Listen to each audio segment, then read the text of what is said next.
Good morning, everyone. We're continuing here in the DEVORAH in the fourth attribute of the Sheris, Nachas, the remnant of his inheritance, where the Ramak is teaching us that every single neshama of every single Jew is included in each other. There's a piece of all of us in one another.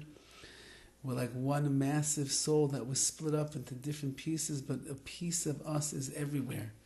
And therefore the inner connection that we share with each other, the real world of neshama, of soul that all of us have in common, makes us look out for each other, makes us feel for one another, makes us take care of one another, because we're really taking care of ourselves. It's really a personal interest, an investment that we're making, because a chelik of me, part of me, is inside of you. And he writes, that's why our sages write, there's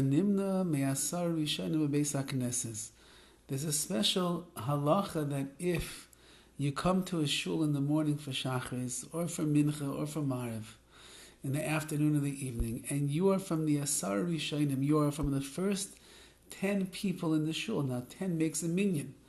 And let's say another 90, 100 people come in after you. Even if 100 come after,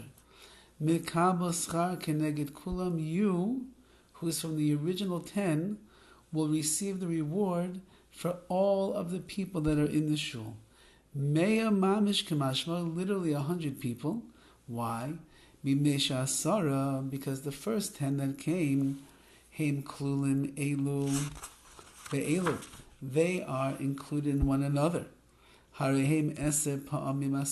that's 10 times 10, meaning the 10 people that come in the beginning, each one of us is included in the other one because our neshamas are intertwined. So you have 10 times 10, that's Haim Meya, that's 100. And then each one of them includes in them another 100.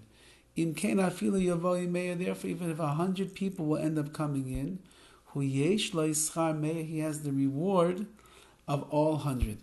So the DEVORAH over here makes a spiritual calculation just to help us understand how big and how massive our connection is with all of Klal Yisrael.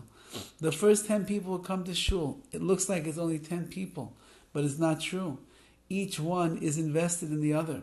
So it says the DEVORAH, that's 10 times 10 in actuality. And 10 times 10 is 100. So you already have, in the spiritual terms, you have 100 people that are sitting there or standing there in shul.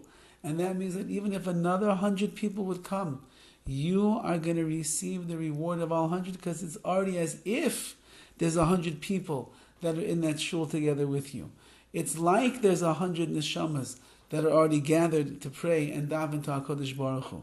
So whether there's 100, whether there's 1,000, whether there's 2,000, you are intertwined in the neshama of each and every single one that is there, and therefore you'll get the reward of all of the neshamas, all the souls, all the people that are coming together to daven. So when Chazal tell us, B'roiv am hajas melech, that the more Jews that gather and assemble together to do the mitzvahs, the greater glory there is to Hashem. It seems to me, and according to the DEVORAH, that means that when all of those neshamas are fusing together as one, and it's getting back to the original unity, the oneness of what that neshama was, that's the greatest honor to HaKadosh Baruch Hu. When we are together, ba'achdus, as one, when we gather around in harmony to serve HaKadosh Baruch Hu, and we fuse together the neshama, we're no longer 100 Jews that are each doing their own thing, or 1,000 each doing their own thing, or even 25 that each doing their own thing. We are all together as one neshama coming back in unison, and therefore that's the greatest honor, that's the greatest glory to Hashem. When a father looks at his children and he sees Rachmana litzlan, they are disparate and they are separate from each other, even if they're all in the same room. Let's say he has 10 children and they're all sitting in the same room by his Shabbos table, and yet no one's really getting along. So they're all 10 people that are there. But the pain and the anguish of the father knowing that my children are not friends with each other, they're not in unison with each other, they're not in love with each other, that's a pain on the father. Even though that they're all there eating and they're saying nice words to the father and they're trying to be on the best behavior, but the father knows that underneath there is division.